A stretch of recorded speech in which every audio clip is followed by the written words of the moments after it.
We've all probably dealt with the type of trader that we don't like. Whether it is the guy who takes 20 minutes to type 2 codes, from the guy who doesn't get back to you. Today, we'll be going over the top 10 traders on Karuta we all hate. Quick disclaimer, however. Hate is a strong word, and I don't actually hate any of these types of traders. I just wish they would actually work on some of these things. Except for number 1, though, I'm sure we can all agree we hate those. So what I did is I actually went around Karuta asking server owners and DMing many individuals, some support admins of big servers the past week. Like I spent like a week and a half actually to find out just which are the most hated. I then tallied up all the votes and ranked them from there. So this list is composed of a big chunk of the Karuta community. It's not my personal preference. I just tallied up what everyone was telling me. So without further ado, let's get right into the list. At number 10, we have the Turtle Guy. So this is the guy who you do a trade with and everything goes smoothly.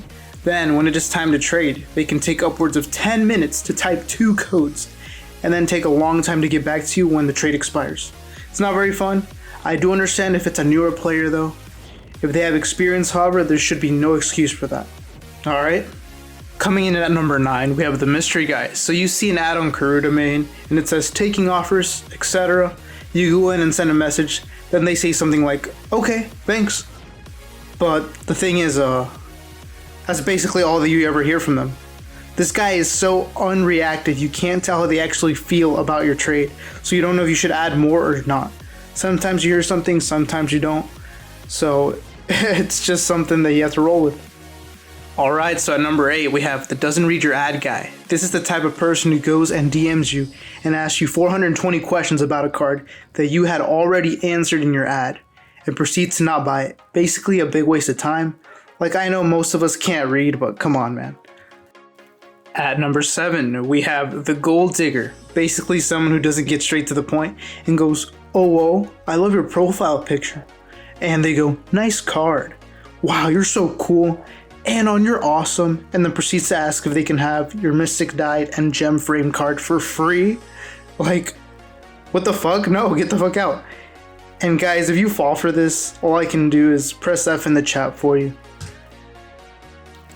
Coming in at number 6, we have Sharks and Beggars. Pretty annoying, right? You guys have probably dealt with one before, but it's basically people who ask you and beg you to give them a card for a certain price, or even insist you give them said card for free. And if you don't, they insult you, start calling you names, start talking shit. Like, bro, how much of a man-child are you? You were throwing a temper tantrum over some JPEG images. I can't imagine what your parents have to deal with at home. Like, come on, man. It's just a virtual card game. It's not that deep. At number 5, we have the Ghost Dealer. This is the guy who says they'll do the deal and then they die. I'm actually kidding. No. They actually just disappear and never message you back, even after you DM them multiple times for weeks or even a month, 2 months even. Or the type of guy who asks if a card is for trade, and then they dip. You never hear from them again. Even if you message back saying, hey, are you still interested? No, you'll never get a response. I'm pretty sure they can just tell you they decided not to trade. Like, is it that hard, guys? Here at number 4, we have the Lowballer. So, I understand that pricing out some cards can be tricky, but don't go out and offering 20k gems for a print 5 Gojo. Like, who even are you? What year is this? Like, is this even the same game? Or 100 tickets for my 450 effort worker? No, it does not work that way. I understand trying to get a good deal, but come on, this can get ridiculous. I also understand not knowing pricing on some things, but come on, please use common sense or ask around before you send someone an offer, because some people, it will get them pissed off. Whenever I get lowballed, I usually just tell them, this is how much I paid. I'm not really looking to sell, or if I am selling, I'll tell them I'm looking to like break even or somewhere near that amount. But if they still lowball you after that, then I just don't even bother. But if they're like understanding, like, oh yeah, that's more than I'm willing to spend, then I'm like, okay, you have a good day, thank you, appreciate it. And then we go about our day. But don't go in offering me 1,000 gems for something that's obviously worth like 50,000. At number 3, we have the Overpricer. This is a guy who will try to milk out every last gem and ticket out of everyone for a very niche card.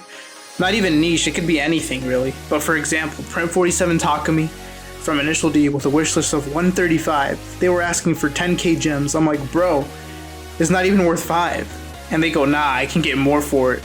And then they proceed to have a ridiculous price in mind for something nowhere near worth that amount.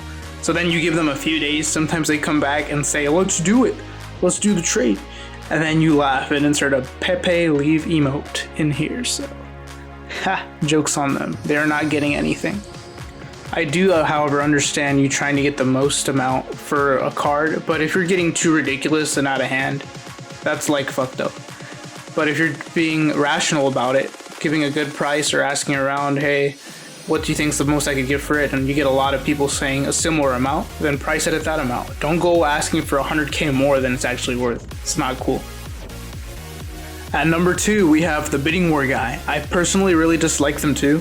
This is the guy that goes and drops Print Zero, Mega Evolution, Nezuko, Edition 420, God Framed, and Ultra Dyed.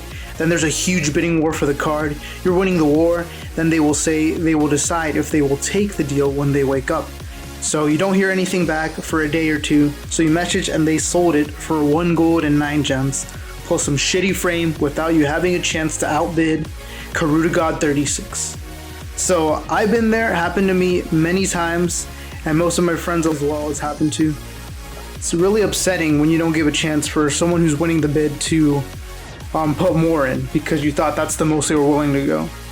And last, and certainly least for sure, at number 1, I can pretty much speak for everyone, saying this is the most hated type of trader in all of Karuta.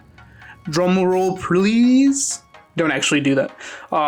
Yeah, it is the scammer. There's nothing to say about these people. I literally made a video about Karuta scams. Watch that if you haven't. I'll post a link in the description though. But yeah, those people get all of us heated, and we have a hearty laugh and great day sipping our coconut juice under the sun when we see these people get blacklisted. But yeah, that's the end of the video. What would you guys say are your top 10 most hated traders? Subscribe for more Karuta based content, and if you would like to see another top 10 video, leave a like and subscribe because I will be uploading new Karuta content once a week.